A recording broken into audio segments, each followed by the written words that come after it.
Assalamualaikum warahmatullahi wabarakatuh. Waalaikumsalam warahmatullahi wabarakatuh. Bismillahirrahmanirrahim. Alhamdulillahirabbil alamin wa bihi nasta'inu ala umurid dunya waddin. Wassalatu wassalamu ala asyrafil anbiya'i wal mursalin sayyidina wa maulana Muhammadin wa ala alihi wa sahbihi ajma'in. Amma ba'd. Alhamdulillah, siang ini saya bersama keluarga bisa sowan mukhalidnya kakak saya, Kiai Haji Abdullah Umar bin Kiai Haji Fayumi bin Kiai Haji Munji bin Syekh Ismail Muhammad. Beliau selain mukhalidnya Kak Umar juga masih satu bani dengan Kiai Umar min Bani Mutamakin, dan ya saudara saya juga berarti. Ciri kajen itu meskipun jauh itu nyambung seperti terasa nuansa al arwahu junud mujannadah, guys. Nyantai nyambung dan kelihatannya saling cuek di antara keluarga kajen itu, tapi sebenarnya saling memahami itu saudara-saudara. Jadi teringat ke saya dengan Mas Ulil Absar Abdullah itu kan kelihatan nggak kenal, guys. Suatu ketika ada orang cerita kalau putranya mondok di saya dan dia kebetulan akrab dengan Mas Ulil langsung dengan refleks spontan, ya itu saudara saya itu. Udah kita nggak pernah ngobrol, nggak pernah apa, tapi terasa gitu. Baik, Gus Zaim ini adalah alumni AIKAS secara akademik. Terus, guys? Para Madinah, ya. Oleh para Madinah ambil jurusan apa, Gus? Filsafat dan agama. Filsafat dan agama. Jadi sedianya saya hanya silaturahim, tetapi sayang kalau nggak didokumentasikan karena ilmu itu nurun, sehingga karena itu nur cahaya harus dipancarkan ke yang lain ini, Gus. Mohon izin nanti saya edit untuk saya masukkan biar manfaat ke publik. Pertama saya ingin ini, Gus, fokus pada kisah kajen secara geografis dan culture kajen. Barangkali ada yang cerita tutur atau yang Gus Zaim tanpa sengaja masuk ke alam bawah sadar dan tereproduksi dalam pemikiran Gus Zaim. Monggo, Gus. Langsung ke topik kita ya, kaitan dengan kajen, terutama ikonnya Kiai Haji Ahmad Mutamakin. Cuma sebelum kita bicara Mbah Ahmad Mutamakin, saya pikir kita juga perlu istilahnya membahas sebelum Mbah Ahmad Mutamakin datang. Nah, karena di kajen sendiri itu sebenarnya sebelum Syekh Ahmad Mutamakin datang, terus akhirnya menjadi menantu Mbah Samsudin gitu ya. Nah, era Mbah Samsudin moro sepuhe Mbah Ahmad Fayumi, Ahmad Mutamakin sekaligus sebelumnya, saya pikir kan sudah ada sejarah. Cuma memang belum banyak yang mengekspos soal pra Kiai Ahmad Mutamakin. Kebanyakan sejarawan masih berkutat pada era Mbah Ahmad Mutamakin dan setelahnya. Sebelum itu memang kajen sebenarnya sudah terkenal beberapa tokoh sebelum itu. Yang paling terkenal kan memang Mbah Samsudin atau Syekh Nur Alam yang nggak salah ya. Masyhurnya Syekh Samsudin itu adalah Syekh Nur Alam gitu.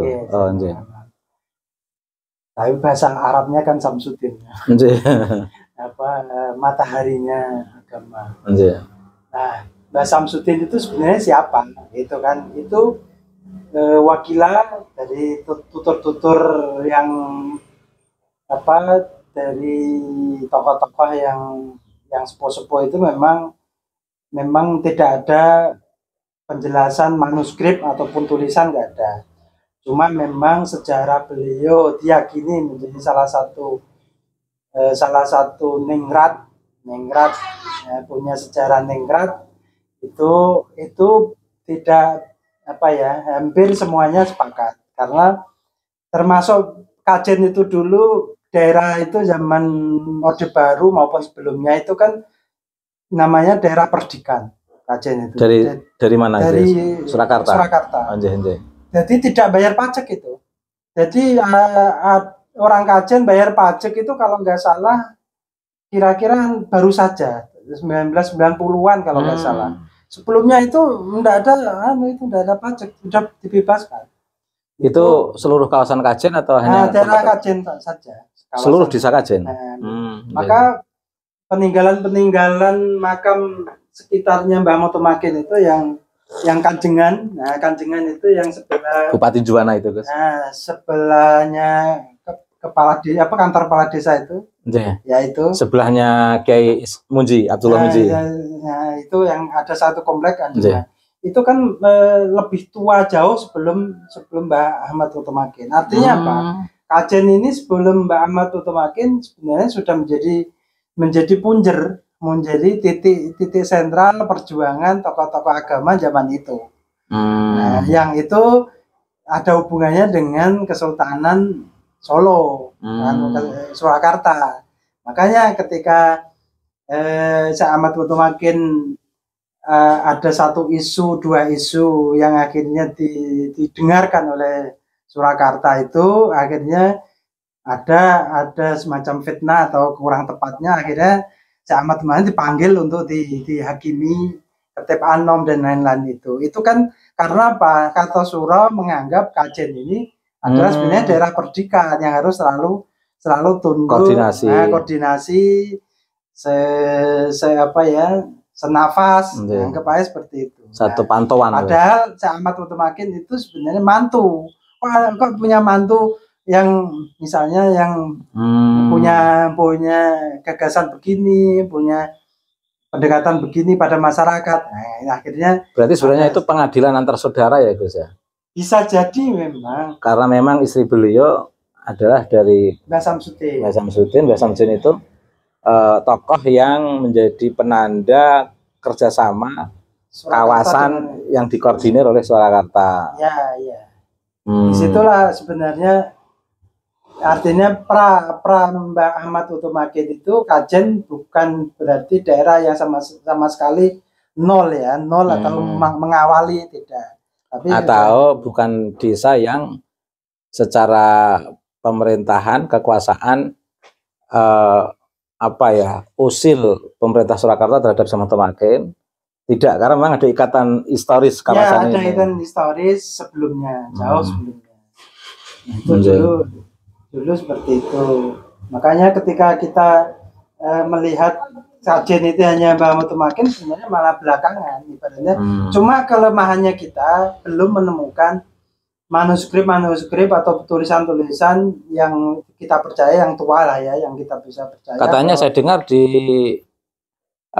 perpustakaan Juwana ada, Gus. Ini saya sudah nyuruh seseorang. Kalau memang ada seperti itu bisa dicek, karena ikatan Kajen dengan Juwana itu sebenarnya saat itu kan sebenarnya memang Juwana itu kan kadipaten dulu, Kadipaten Juwana.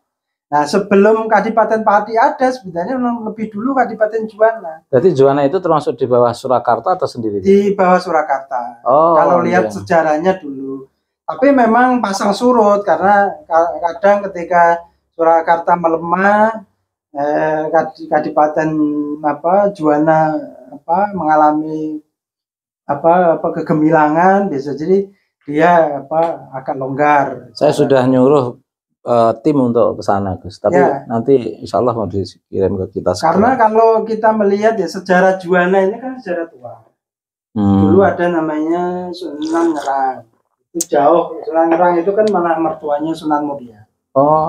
Jadi Sunan Ngerang itu cucu dari Maulana Ishaq. Artinya masih keponakannya Sunan Giri. Jadi terah dari timur, Mbak Sunan Ngerang. Nah, punya putri terus dijadiin istri Sunan Muria. Maka Penjawi yang dulu bekerja sama dengan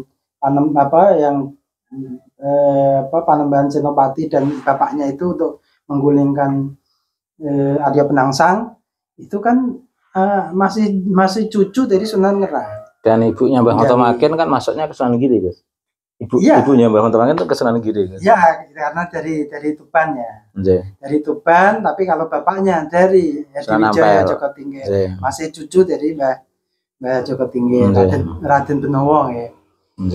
Nah, di situ sebenarnya antara Kajen dengan Juwana saat itu sebenarnya saling menopang. Saat itu memang agak baik kota kadipatennya adalah Juwana. Jadi Kiai Montomakin itu di era yang kita kenal konflik dengan Kartosuro, itu sebenarnya posisi Kiai Montomakin dikenal sebagai menurut istilah sekarang itu intelektual istana ya, Gus ya. Intelektual. Kalau dulu kan wali, kisah kewaliannya itu kisah kewalian yang kebetulan muncul dari keluarga istana karena memang memiliki jalur darah biru atau nengrah dari bapak maupun dari ibu. Iya, betul. Kalau meminjam istilahnya Nurholis Majid, intelektual istana itu. Ya, tapi kalau secara nasab bisa kita artikan seperti itu. Tapi secara ideologi beliau kan dari kecil memang pengelana ilmu. Jadi malah tercerabut dari basis keluarganya. Karena bapaknya dulu Adipati Tuban ya.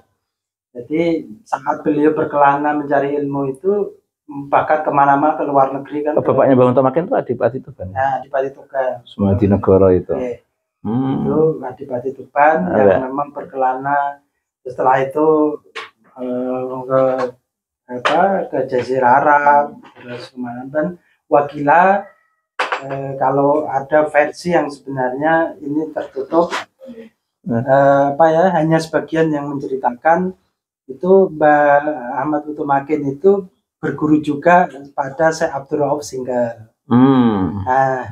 Kalau saya teliti secara tahun, itu masuk akal karena beliau saat Syekh Abdul Rauf Singgal sudah sepuh, itu beliau masih umur 30-an.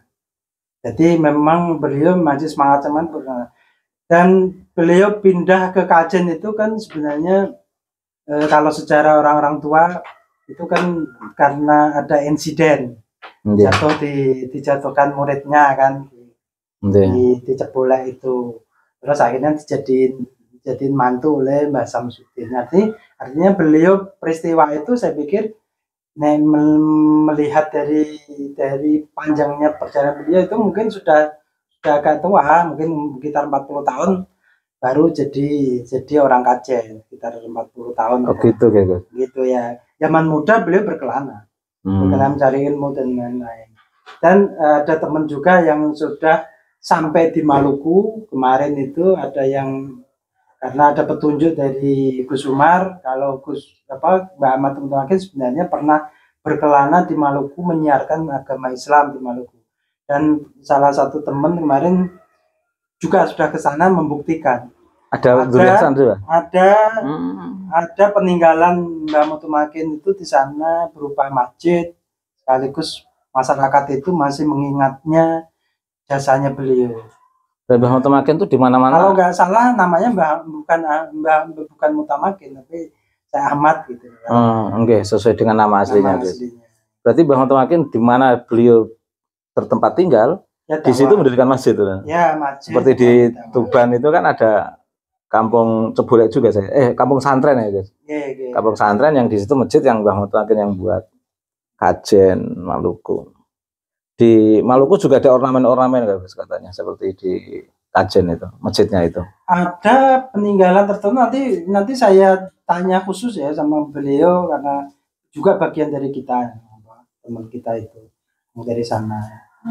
Jadi baru saja kok, sebelum meninggalnya Gus Umar itu pas beliau Gus Umar kecelakaan, kalau nggak salah beliau masih di sana di Maluku. Tapi petunjuknya memang beliau sebenarnya pernah berdakwah di Maluku juga. Jadi kalau dulu kan memang para sarana kan pakai kapal laut ya, kapal laut atau kapal pinisi apa istilahnya dulu ya. Kalau menurut Gus Zaim terkait dengan nuansa gerakan pembebasan dan pencerahan Syekh Mutamakin yang bisa Gus Zaim tangkap itu barangkali bisa dipaparkan di sini, Gus. Ya kalau inti yang saya pahami ya selama ini yang saya berinteraksi dengan teman-teman yang memang berkecimpung dalam tulisan-tulisan Mbah Mutamakin. Mbah Mutamakin itu sebenarnya pada intinya sebenarnya mengajarkan keilmuan Islam yang benar. Jadi tidak memilah-milah antara syariat, tarekoh ataupun tarekoh dulu, syariatnya dikesampingkan, bukan syariat dulu tapi sebenarnya utuh. Nah, utuhnya cara pendekatan Kiai Ahmad Mutamakin pada keilmuan kajian itu kan tampak pada setelahnya beliau itu juga terus menerus dilanjutkan oleh tokoh-tokoh yang mumpuni semua. Anggap saja cucunya namanya Mbah Murtado, Mbah Hasan Wirai, Mbah Soleh Wirai, itu kan tidak ada namanya isu-isu Torekoh itu bertentangan dengan syariat atau syariat atau dalam menurut mohon maaf ini menurut isu yang berkembang itu seperti ceramahnya Halu Habib itu penuh kehaluan, itu banyak yang kurafat itu, dan kita saksikan kisah-kisah Mbah Mutamakin itu kisah yang betul-betul rasional, membebaskan, mencerahkan, dan tidak ada kisah-kisah yang halusinasi gitu, yang candu untuk masyarakat, terbius dengan cerita-cerita yang penuh halusinasi. Karena kalau saya pahami dari karakter yang ditinggalkan saja Mbah Mutamakin ini, tokoh-tokoh yang pasca beliau itu tidak ada sama sekali tokoh yang yang celeneh dalam arti kurafat ya, yang tidak syariah, mengutamakan tetap syariah atau tarekoh juga bersama. Dan itu terasa, Gus, semua zuriyah Mutamakin yang masuk dalam belantara pergerakan sekarang ini itu tokoh-tokoh yang mencerahkan, tidak masuk ke ruang-ruang halusinasi. Contoh misalnya seperti Kiai Ulil Absar Abdallah, itu kan sangat mencerahkan. Nyai Badriah Fayumi itu mencerahkan. Kiai Haji Said Akil Sirot mencerahkan. Dan banyak zuriyah-zuriyahnya itu sangat terpengaruh dengan sistem pencerahan dan pembebasan Syekh Mutamakin. Ceramahnya nggak ada yang halusinasi. Kalau persoalan dulu hanya salah paham ketika ada cerita Mbah Mutamakin memelihara 2 anjing itu, sebenarnya di Kartosuro itu kan sebenarnya isu yang dibikin, sebenarnya isu yang dibuat oleh pihak tertentu, terus akhirnya beliau diadili ya di Kartosuro itu. Tapi sebenarnya pada intinya istilahnya Mbah Mutamakin itu pertama keilmuan, kedua adalah pengembangan masyarakat. Nah, pengembangan masyarakat ini ketara Kiai. Di Kajen dan sekitarnya dulu itu kan Kajen itu kan sebenarnya daerah yang tidak ada sawah, tidak ada ladang, dia hanya pemukiman. Nah, hanya persoalan geografisnya yang tengah-tengah, tidak ada sawah, tidak ada itu, maka Mbah Ahmad Mutamakin mengembangkan masyarakat di sekitarnya, termasuk Mbah Kidul itu dengan Mbah Ronggo muridnya. Terus yang agak ke murid dan keponakannya itu. Kalau yang utara Mbah Mizan. Murid dan keponakan juga. Murid dan keponakan. Mbah Mizan ini sebagai keponakan murid setelah diutus untuk mengembangkan dakwah di Margotu Semerak itu, di Semerak Margotu itu. Di situ beliau membuka ladang-ladang sawah-sawah, terus pengembangan pertanian ya di Getuwu Semerak itu. Tapi menarik, Gus, menurut saya. Ini kan ramai isu-isu ceramah-ceramah yang halusinasi itu. Saya banyak membaca sejarah tentang Syekh Motomakin. Bahkan saya menerbitkan buku Suluk Jebrulek dalam konteks keberagaman dan kearifan lokal. Itu membaca dan membuat sebuah simpulan dari hasil riset saya. Syekh Motomakin itu wali besar di zamannya dan masih masyhur sampai sekarang. Tapi belum saya temukan kisah-kisah yang halusinasi tentang Mbah Motomakin dari Mbah Motomakin. Ini menarik bagi saya itu. Ya kalau atau kalau Gus Zaim pernah dengar juga nggak kisah-kisah halusinasi Mbah Motomakin? Setahu saya nggak pernah dengar itu. Saya selama di Kajen ya cukup lama bersinggungan dengan tokoh-tokoh Kajen, saya pikir tidak ada. Real gerakan beliau. Real gerakan, real keilmuan yang diturunkan ke cucu-cucunya juga keilmuan, bahkan tokoh-tokoh besar yang lahir dari menimba ilmu di Kajen aja besar, banyak. Dan Mbak Maksum Lasem itu kan juga menimba ilmunya kan di Kajen. Di mana Gus Mbak Maksum dulu? Yang Mbak Sirot sekali Mbak Salam. Kalau nggak salah beliau Mbak Maksum itu masih menangi Mbak Ismail. Mbak Ismail, Mbak Munji itu. Tapi mungkin sudah sepuh kali ini sudah selain meninggal. Tapi beliau Mbak Sirot, kalau Mbak Salam memang ya.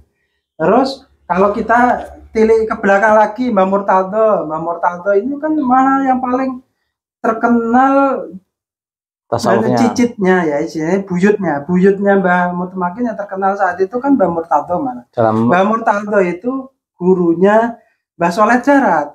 Nah, Mbah Murtaldo itu malah gurunya Mbah Soleh Darat. Nah, ada satu tasawuf yang sampai sekarang masih ada namanya Satoria di Jepara. Itu terakhir sanatnya itu namanya ke Mbah Murtaldo ini namanya. Ini yang ditulis oleh Pak Nur Profesor Dr. Nur Sam Tarekat Petani. Ini sanad terakhirnya adalah ke Mbah Murtaldo. Nah, ini Satoria. Dan ini sampai sekarang mursyidnya masih ada. Artinya Mbah Murtaldo sampai Mbah Motomakin itu kan sebenarnya tinggal level 2 atau 3. Dan tinggal missing 2 kali. Toreko Satoria itu sampai ke dari Mbah Ali Murtaldo, torekohnya dari Mbah Motomakin. Nah, sebagian beranggapan seperti itu. Nah, Abah itu punya ajaran toreko Sataria, itu diambil dari Mbah Murtaldo. Nah iya. Makanya saya itu matang, martabat 7 saya matang, Gus. Nah, kalau ditilik dari cerita. Tapi kan Abah saya itu kan mursyid torekohnya Naksabandiyah Khalidiyah. Dia tidak mengajarkan Sataria. Sataria itu kayak ilmu bawaan dari Syekh Motomakin. Kalau istilahnya Gus Umar almarhum menceritakan, Sataria itu kalau ulama-ulama dulu itu dianggap sebenarnya baju dalam, bukan baju luar. Baju dalam itu maksudnya kayak kaos dalam atau baju yang masih ada rangkepannya, yang ditampilkan itu yang rangkepannya ini. Yang ada biasanya Satoria, tapi dia yang diajarkan Satiria. Walaupun Satoria jadi Naksabandiyah, tapi beliau itu punya Satori seperti Mbah Sahal, Mbah Fayumi itu kan Satoria juga punya. Lah Mbah niku merasa menyampaikan ke saya. Kok Kajen niku wis nggawa Satoria nang. Nah, kalau ditilik dari cerita bahwa Mbah Motomakin itu dapat Satoria itu dari Syekh Abdul Rauf Singgel. Maklum karena Syekh Abdul Rauf Singgel adalah mursyid Satoria yang menurunkan Syekh Muhi Pamijahan, yang menurunkan siapa itu yang di Padang itu, Syekh Abdullah siapa itu. Nah itu tokoh Satoria terkenal itu di Padang itu adalah murid yang paling terkenalnya saya Abdul Rauf Singgel itu. Saya Abdul Muhyi, kakak seperguruannya saya Ahmad Motomakin. Nah, Hasan Besari, Mbah Hasan Besari itu wakilah, ada yang menceritakan Mbah Hasan Besari dapat ijazah Satoria dari Mbah Ahmad Motomakin. Saya Hasan Besari menurunkan tokoh-tokoh hebat itu yang Ronggo Warsito, terus Pangeran Diponegoro itu kan ijazah Satorianya kan dari Hasan Besari. Itu malah dari Mbah Motomakin. Karena apa? Mbah Motomakin mengajarkan Satoria setelah pasca pengadilan.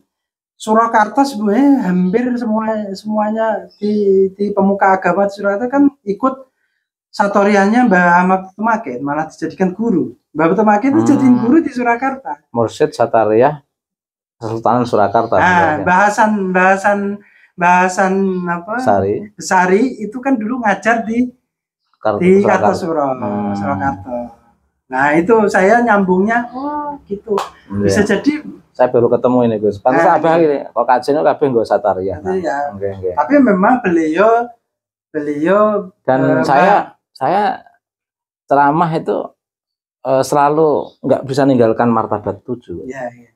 Makanya kayak matang gitu martabat 7 karena mungkin sudah menjadi core value kajian kelihatannya Satariyah itu. Tapi memang beliau itu torekohnya memang tidak satu ya. Banyak teman-teman kita. Mbah Ahmad Tumakin itu selain Satariyah itu Nasabandia dan Qadiriyah. Yang terkenal itu cuma dan dari hasil riset saya semua Zuriyah Wali Songo itu nggak bisa meninggalkan Qadiriyah. Karena memang itu Indo. Selain itu ada nuansa Syekh Abdul Qadir Jilani Wali Songo itu.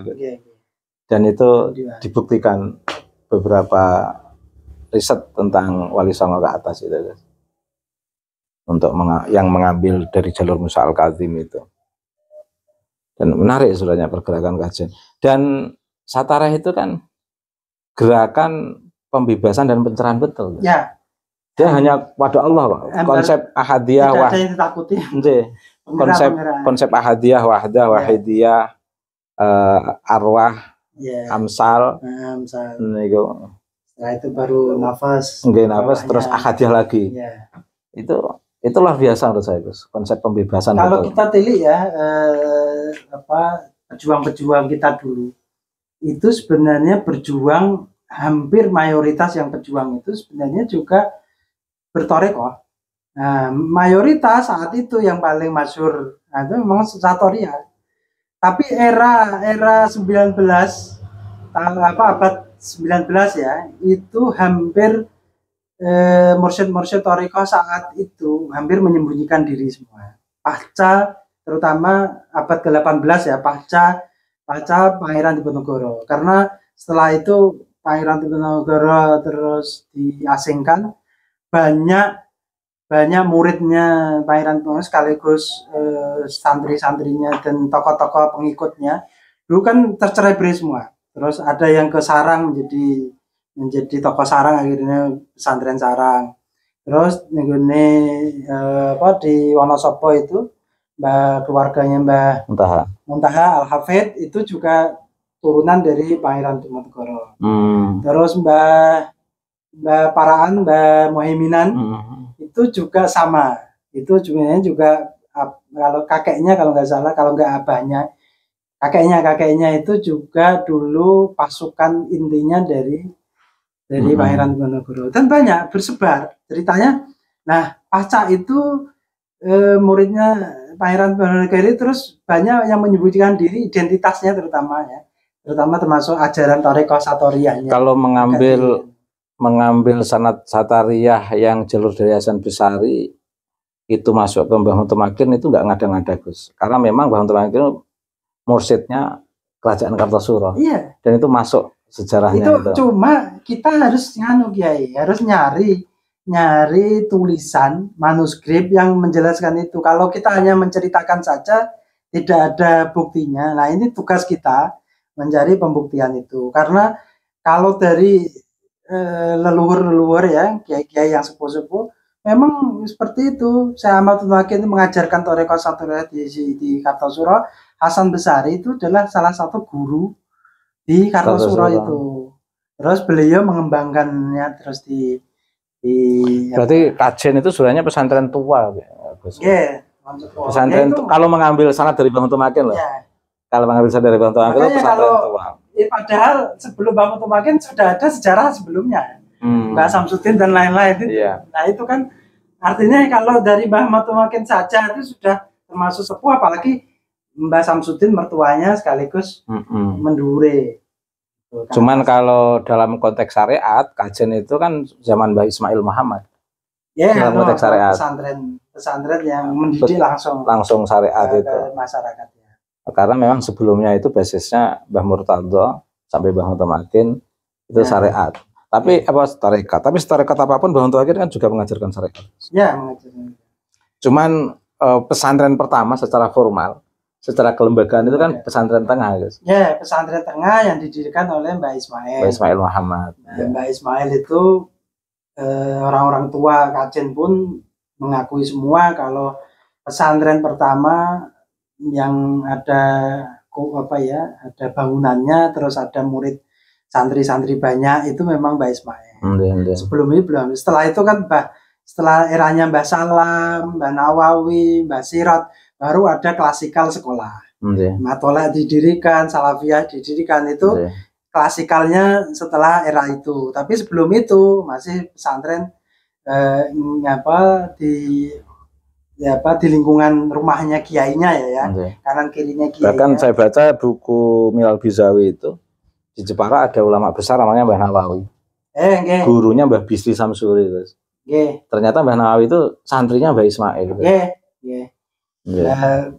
Termasuk itu Mbah Maksum, selain Mbah Maksum Lasem itu juga menimba ilmunya juga di Kajen. Mbah Bisri Samsuri juga sama. Cuman di Torekoh di manakibnya buku Mbah Maksum, beliau nggak disebutkan Mbah Ismailnya, gurunya di Kajen disebutkan Mbah Sirat. Mbah Salam. Tapi kalau begitu ngambil Mbah Salam, Mbah Sirat kan berarti gurunya Mbah Ismail. Karena generasi setelah Mbah Ismail itu Mbah Sirat. Karena Mbah Sirat itu muridnya Mbah Salam, Mbah Ismail. Dan itu juga disebutkan di bukunya Milal Bizawi, Bismillah, menyebutkan kalau Mbah Sirat itu sering belajar dengan Mbah Ismail. Murid kesayangannya Mbah Ismail. Bahkan menurut cerita rakyat Kajen, Mbah Sirat pernah ketika belajar sulit suruh baca khataman di Mbah Mutawakkil kan, terus tiba-tiba cepat belajarnya. Nah, era keemasannya Kajen itu memang di Mbah Ismail kan melanjutnya dari Mbah Murtado ya. Mbah Murtado itu sebenarnya sudah mulai banyak yang mengaji, tapi pesantren yang benar-benar banyak satu lingkungan itu Mbah Ismail. Mbah Ismail kan melanjutkan dari Mbah Murtado. Hampir setelah eranya Mbah Murtado, Mbah Ismail. Oke, Gus. Tentang peta pemikiran ulama Kajen yang Gus Zaim pahami selama ini, bisa dipaparkan di sini untuk bagi-bagi ke netizen. Ya, kalau Kajen sebenarnya itu tadi, kalau berangkat dari sejarahnya itu Kajen itu sebenarnya ilmunya utuh. Ilmu syariatnya juga utuh, ilmu torekohnya dari dulu juga utuh. Tidak ada pertentangan dengan syariah bertentangan dengan torekoh. Konsepnya Imam Ghazali sebenarnya. Cuma persoalan sekarang dikembangkan. Era sekarang ini kan pendidikan harus mengikuti zaman, termasuk teknologinya, ilmu pengetahuan sekarang banyak yang sudah jauh ya. Nah, Kajen juga mengikuti tren itu. Dan itu ditiru oleh cucu-cucu Mutawakkil, Gus. Artinya cucu Mutawakkil kan banyak jadi tokoh pergerakan, tapi yang mencerahkan, membebaskan, bukan yang mengajak ke alam halusinasi. Atau ngajak pertikaian. Ngajak pertikaian. Indir saya ini, Gus. Enggak, artinya gini. Gimana? Artinya di karakter cucu-cucunya Mbah Mutawakkil itu kan selalu sukanya rukun. Nah, jenengan karakter di Kajen sendiri, walaupun semuanya pesantren hampir 50 lebih. Itu kan semua semua kan saudara semua. Itu kan rukun semua. Walaupun dalam konteks kebersamaan Kajen. Kajen sendiri, kawasan Kajen itu kan hampir 50 lebih ya pesantren. Itu kan tidak ada namanya. Artinya apa? Karakter rukunnya itu menjadi karakter Kajen. Saya itu ikut perdebatan publik terkait dengan diskursus nasab ini, Guys. Di telepon keluarga Kajen, saya nggak perlu nyebut namanya karena di sini terpublish. Itu rata-rata memberi respon. Respon dan semangat mengingatkan saya. Ada yang terus terang gini, Gus. Gus, saya nggak setuju jenengan ikut dalam diskursus nasab ini. Tapi tetap saya mendukung jenengan. Nggak setuju, saya mendukungnya. Jenengan beda lagi. Jenengan kan menyampaikan ke sayanya boleh masuk ke wilayah diskursus nasab ini, tapi aja kenceng-kenceng katakan gitu. Iya, kalau basisnya keilmuan akademis itu kan sepenting ada bukti. Bukti teksnya jelas. Terus bukti secara rasional, empiris, rasional jelas. Misalnya seperti itu. Kalau memang itu dasarnya ada, saya pikir disitulah sebenarnya wilayah kita untuk diskusi. Tidak masuk ke wilayah gibahnya. Tidak masuk ke provokasi, tidak masuk ke mendorong orang untuk tidak suka kelompok tertentu kan itu. Kalau sudah ada dorongan ke sana, itu sudah keluar dari akademisi murni. Keluar dari frame kajian. Keluar dari frame kajian dari dulu. Gitu. Kalau kita melihat sejarah tokoh Ati Kajen ya, termasuk almarhum Mbah Sahal misalnya. Mbah Sahal itu kan terkenal beliau tokoh yang sangat hati-hati, walaupun jadi Rois Am yang menjadi figur utama. Beliau memutuskan segala sesuatu itu kan tidak mudah. Bahkan saking susahnya dimintai pendapat, beliau itu biasanya istilahnya kalau masalah itu berarti kalau sudah runcing beliau baru turun tangan melakukan resolusi. Nah, kalau masih baru awal-awal dan artinya sudah ada yang menangani, misalnya ada yang sultan, beliau tidak ikut terlibat. Ini karakternya Sewu, ini pemahaman saya kaitannya beliau. Nah, banyak kasus-kasus dulu itu di zamannya Rois Am kan beliau malah handle. Pak Hasyim Muzadi nyalon misalnya saat itu ya, beliau kan tidak komentar sama sekali, bahkan tidak mendukung juga tidak menyuruh. Kalau memang secara undang-undang ADRT itu, nah ya nggak apa-apa dilakukan, tapi kalau menyalahi ADRT harus kan sebenarnya patokannya pada ADRT, tidak komentar dukung atau tidak komentar melarang. Kalau saya ingat Budi Badriah itu Mbak Bat itu. Mengingatkan saya sederhana Gus, jangan keluar dari koridor kemanusiaan, keadilan dan kesetaraan. Gitu. Jadi saya sering diingatkan Budi Badriah itu. Nggak apa-apa deh ikut diskursus itu, tapi jangan keluar dari koridor kemanusiaan. Kalau bahasa Gus Umar keseimbangan. Kalau misalnya situasi apapun itu kan biasanya kalau kita mengibaratkan seperti bandul. Bandul ini kalau tidak seimbang, ini kan bahaya. Harus ada orang atau tokoh tertentu yang berperan bisa menyeimbangkan, karena keseimbangan ini itu adalah konsep fitrah kehidupan itu seimbang. Ada yang baik buruk itu sebenarnya kalau buruknya terlalu tinggi, ini kan harus baiknya harus diangkat biar tidak yang buruknya tidak dominan, merusak distorsi. Sama ketika baiknya istilahnya terus sudah arogan, terus sampai sesuatu yang kurang baik saja dicipir terus itu kan nanti itu perlu keseimbangan. Makanya tokoh itu dulu ada yang bergerak di dunia pesantren murni, tarbiyah, ngelola anak-anak. Ada yang memang ke masyarakat bikin keseimbangan ini. Nah, ada yang langsung ke masyarakat. Teori keseimbangan. Nah, teori keseimbangan selaras. Kalau masyarakat sudah lama ditinggal oleh kiai yang alim, yang adem, yang rahmah kepada masyarakat, seolah-olah tidak ada yang mengayomi. Ini kan nanti masyarakat seolah-olah ditinggal oleh kiai. Maka butuh kiai yang memang yang mobile ke bawah juga. Jangan kiai hanya jadi kiai yang di pesantren saja atau di sekolah saja. Jadi dia lupa dengan dakwah yang di masyarakat. Tapi memang peran ini ya harus ada yang mengisi. Kalau artinya ada yang terjun. Nah, ini karakternya Ati Kajen. Salah satunya itu. Dulu Mbah Munji itu, Mbah Abdullah Munji, bapaknya Mbah Fayumi, itu kan terkenal pendakwah yang kemana-mana jauh. Mbah Munji itu mbah saya. Mbah Munji. Mbah Munji itu tahu mbahnya.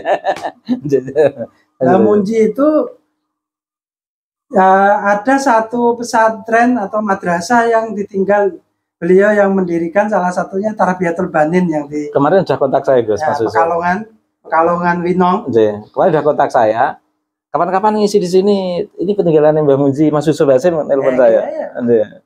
Itu terus tadi juga saya kontak dengan di Ujung Watu, yang Ujung Watu itu perbatasan Jepara dengan Pati, yang daerah pantai dekat Benteng. Namanya Ujung Watu. Ujung Watu, desa Ujung Watu. Itu Mbah Munji mendirikan masjid sekaligus madrasah. Tinggalannya, dan banyak tokoh masih ingat ini. Yang kalau saya dulu sama Gus Umar ke sana, saya dikasih nomornya Gus, yang saya kontak. Nanti tak paranan ya Gus. Atau di Ujung Watu. Jangan udah boleh keluar sama saya. Belum boleh ya? Bentar lagi boleh. Bentar lagi boleh. Tinggal menghitung hari. Saya nunggu ini Mbak. Ada ngejak betul. Itu artinya ujung utara. Ada ngejak teng Banten warang mangkene. Ujung utara sampai ujung selatan itu artinya apa? Pergerakannya Mbah Munji saat itu misalnya hanya pakai dokar. Pakai dokar saat itu nyatanya kemana-mana juga berdakwah. Walaupun jauh.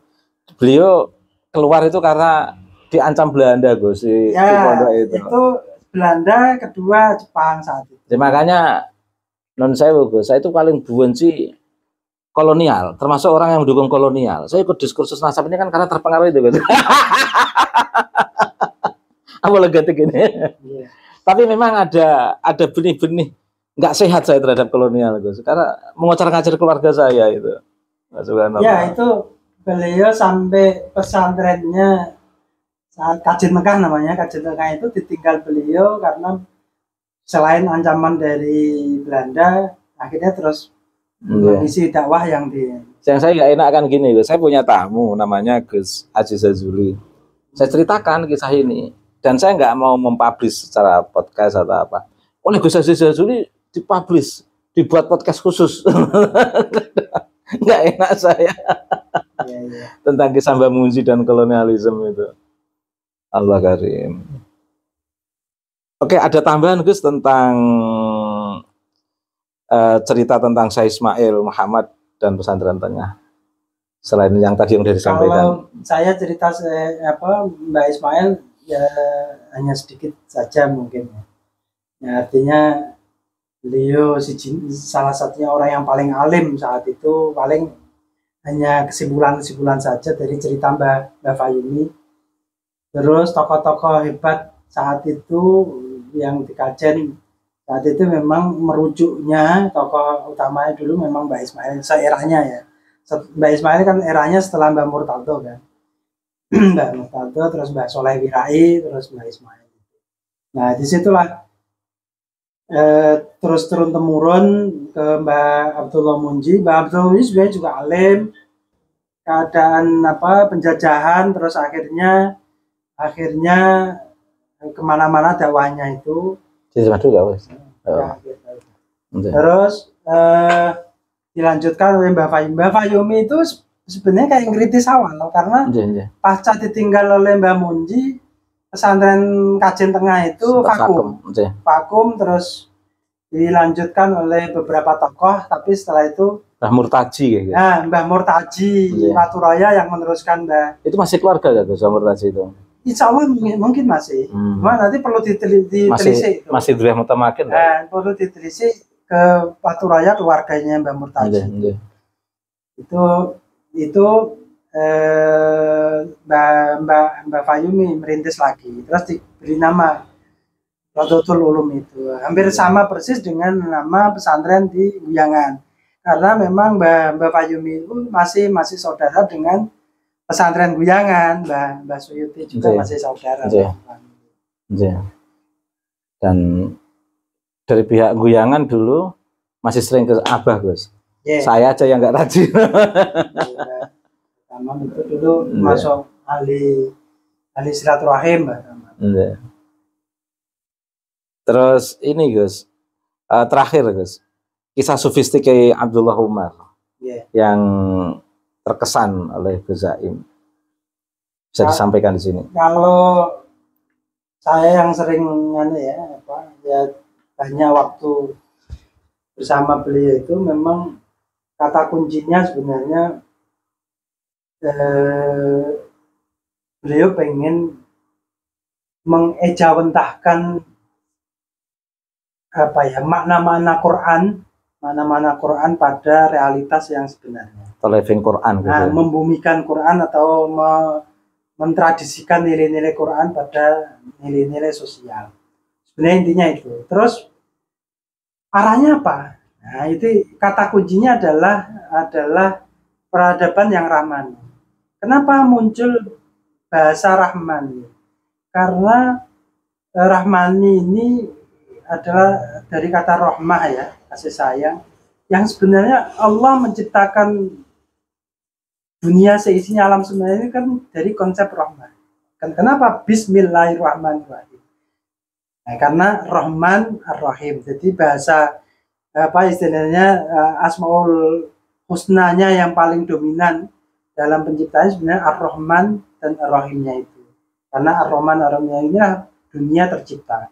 Nah, dari gambaran itu, ketika apapun kita, ketika berjuang, terus melakukan kegiatan sosial, kegiatan apapun itu, konsepnya adalah Ar-Rahman Ar-Rahim.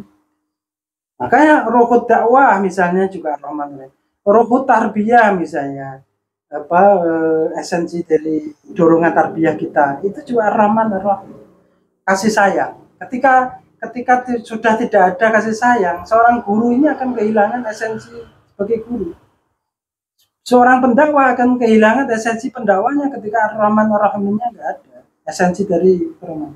Ya, kalau ingat Abah, Bos. Ya. Abah itu kan nang uang ujane wis nyawiji Gusti Allah nang. Artinya pandangan kita itu kan pandangan rahmani Allah. Nafas kita nafas rahmani Allah. Gerak kita gerak rahmani Allah. Ya. Jadi Allah itu sudah sangat empiris dari konteks ini. Yeah. Empiris bahasa saya, guys. Yeah. Istilah Abah itu apa ya? Allah itu sudah sangat nampak, dirasakan kehadirannya, istilahnya. Jadi maujudun itu aja diartekno wujud, diwujudke. Yeah. Tapi diartekno dirasakno wujude. Allahu maujudun bila makan. Allah dirasakno wujude. Jadi rahmani Allah itu sudah dirasakan kita semuanya. Targetnya nanti rahim. Ajaran kajian kan ada. Makanya ketika Gus Umar itu memahami ayat Quran, ayatnya Allah ini tidak lepas dari ayat tiga ayat besar, ya. Kitabul Maknun, ayat-ayat yang kaun, yang maknun ini alam nyata, kesemestaan, kealaman, alam semesta ini, jadi maknunnya, Kitabul Maknun. Jadi kauniyah yang ini juga sebenarnya ayat. Ini adalah tanda. Ayat itu kan artinya tanda. Nah, ayatun berarti tanda-tanda. Nah, semesta ini sebenarnya juga kitab maknun. Nah, kitab markum, rokem yang tertulis, kitab yang rokem yang tertulis, yang Quran, yang Injil, yang itu kan kitab markum. Nah, sekarang kan penyempurnaannya kan Quran semua karena lengkap sudah. Quran sebagai nabi penyempurna. Terus yang satu kitab mastur. Nah, kitab yang satar, yang tersembunyi di dalam diri kita. Ya, di dalam kita kan karena membawa rohnya Allah, ya kan. Fanafahtu fihi min ruhi. Jadi kita ini sebenarnya membawa rohnya Allah, dan di situ sebenarnya rohnya Allah ini sekaligus membawa kecerdasan. Nah, itu yang disebut kitab sebenarnya. Sesuatu isyarat, ilhami, macam-macam ya, yang dalam diri kita ini terhubung sama Allah ini, itu sebenarnya adalah bagian dari ayatullah, ayat-ayatnya Allah. Nah, ketika kita bisa menggunakan kitab tiga ini, ayat-ayat tiga ini, Kitabul Maknun, Kitabul Markum, Kitabul Mastur, tiga ini secara seimbang, makanya Gus Umar melihat segala itu harus selaras. Ini tiga selaras. Orang memahami Al-Quran selaras artinya seimbang. Ya. Tiga-tiganya dipakai semua dan diseimbangkan. Orang misalnya dengan saya, orang percaya dengan ilmu pengetahuan, tapi tidak percaya dengan nilai-nilai yang diajarkan Tuhan melalui ayat-ayatnya Allah lewat Al-Quran, dia akan sampai pada sesuatu kesimpulan yang bisa jadi dia akan bingung dengan kesimpulannya. Karena apa? Dia tidak punya keseimbangan yang bersifat rohani. Nah, kan begitu. Orang juga sama, orang memahami ayat Quran dengan bagus, tapi tidak kontekstual dengan ilmu pengetahuan, tidak diseimbangkan dengan kehanan kasunyatan, ilmu pengetahuan yang nyata. Ini juga akan menghilangkan makna kontekstualitas ayat-ayat Quran itu. Apalagi kalau kitab diri. Makanya kitab diri ini kan kitab bagian dari kitab yang inti. Inti ada apa? Karena kita ini untuk memahami objek luar. Kaun ini kan objek luar dari diri kita. Quran juga objek luar dari diri kita. Coba kalau diri kita nggak beres, naluri kita tidak seimbang, egoisme terlalu tinggi, terus naluri kegelisahannya tidak akan masuk itu. Ilmu-ilmu dari Quran tidak akan masuk, ilmu-ilmu dari kaum penelitian juga tidak masuk. Karena apa? Dia bermasalah pada dirinya. Nah, kan begitu. Jadi kenapa jadi peradaban ini tidak seimbang? Ibarat bandul tadi ini tidak seimbang. Karena keseimbangan ini memang tidak terwujud. Keselarasan ini, memahami ayat-ayat Allah saja ini, orang tidak bisa selaras memahami dirinya sendiri, seolah-olah dikesampingkan. Dirinya tentang nalurinya, tentang emosi-emosinya, tentang kejiwaannya dia, tentang harapan-harapan, cita-citanya bagaimana. Orang tidak bisa hidup nyaman ketika naluri tidak bisa dikelola. Nah, bagaimana bisa memahami kaunnya yang semesta di luar diri kita? Nggak akan terurus, tidak akan. Nanti ini menarik, Gus. Saya buat judul menjawab problem halusinasi keberagamaan umat Islam. Dengan epistemologi holistik. Epistemologi holistik, ya. Bisa dijelaskan epistemologi holistik, Gus? Epistemologi holistik itu kan cara kita mendapatkan ilmuwan, metode secara menyeluruh, maksudnya. Mendapatkan ilmu itu namanya epistemologi. Kalau orang menggunakan rasio saja, berarti epistemologi adalah rasio. Jadi ilmu yang dikembangkan lahir dari rasionalitasnya saja. Mungkin epistemologi holistik yang dimaksudkan kalau kaitannya dengan Kiai Umar tadi, kitabum Maknun, kitabum Markum, kitabum Mastur. Ya. Mungkin itu epistemologi holistiknya di situ mungkin. Di situ. Ya. Epistemologi kalau nyon sewu epistemologi barat yang mulai dikritik oleh orang barat sendiri. Ini kan epistemologi yang dominan di dunia sekarang. Hanya empirisme rasionalisme. Empiris rasionalistik. Yeah. Itu kan sekarang orang barat saja itu sudah mengkritik. Yeah. Artinya apa? Dia dominan pada rasionalitas, empiris, harus bisa dicek secara materi.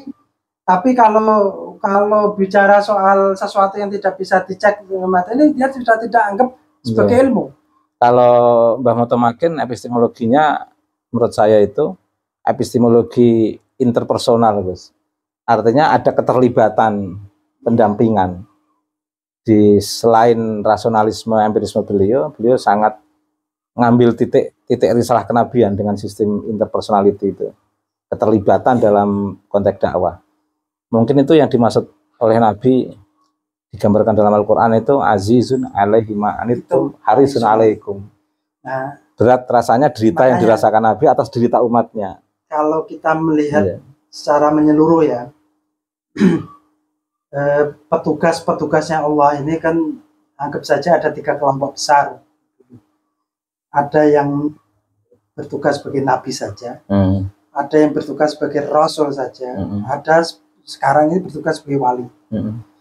Nah, Kanjeng Nabi Muhammad ini 3-tiganya semuanya. Ya rasul, ya nabi sekaligus wali. Wali itu dalam arti menguasai terus sekaligus wilayah penguasaan secara keseluruhan. Nah, sekarang ini yang diwariskan tidak rasul sudah nggak ada, sudah tertutup, Nabi juga tertutup. Sekarang wilayah ke Rasul lah, kewalian. Wilayah kewalian ini kan akhirnya wilayah keilmuan. Bil ilmi wa tuqa. Ya, bil ilmi wa tuqa. Bil ilmi wa tuqa wal ibadah. Jadi pembebasan pada masyarakat itu harus pembebasan yang mencerahkan melalui keilmuan dan ketakwaan melalui komitmen pengabdian itu. Karena begini, perjuangan kalau kita masih yakin ya apa yang digambarkan oleh Nabi, saatnya nanti ada masa keemasan Islam yang semuanya peradaban dunia ini akan merujuk pada peradaban Islam. Ini kan belum muncul. Artinya saat nanti masih belakangan. Nah, kalau kita menelisik sejarah sekarang, yang kemarin maupun sekarang, kan artinya belum ada tanda-tanda ke arah Islam menjadi rujukan utama peradaban dunia. Tapi kalau istilahnya titik cerah, titik anggap aja titik sinar menuju sana itu sudah mulai muncul ya.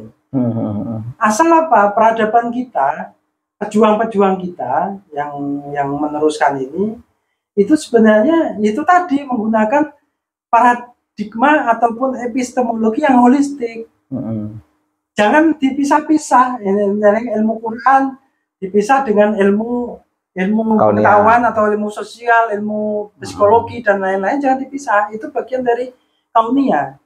Jangan dipisah juga dengan ilmu kedirian, ilmu keakuan, ilmu tasawuf lah, ilmu psikologi lah, ilmu motivasi lah, atau apa-apa yang kaitannya dengan kedirian itu.